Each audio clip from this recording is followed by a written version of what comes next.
After 40 years of scientific warnings and much public consultation, in 2013, the EU made a landmark ruling requiring all fishing in EU waters to become sustainable by 2020. So 6 years on, and with less than 1 year to go to the deadline, is the EU on track?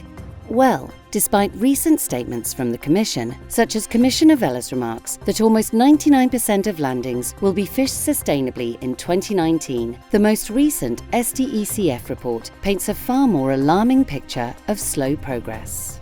According to the report, only 59% of assessed Northeast Atlantic fish stocks were being managed sustainably.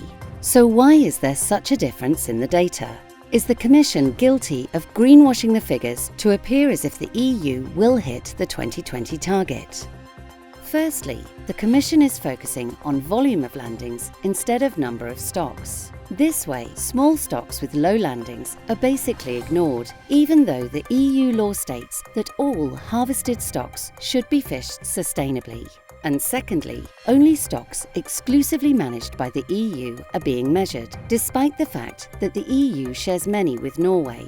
Quite often, shared stocks are more overfished, so excluding these makes the situation look better than it is. On top of this, all these figures only focus on stocks that carry maximum sustainable yield advice, which is not available for most stocks, even though the EU deadline of ending overfishing applies to all harvested stocks.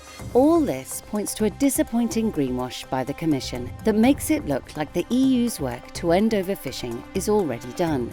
This makes it even easier for fisheries ministers to continue setting unsustainable fishing limits at their yearly council meetings. Will the Commission and EU fisheries ministers have the political will needed to face facts and secure a sustainable future for fish, oceans and communities?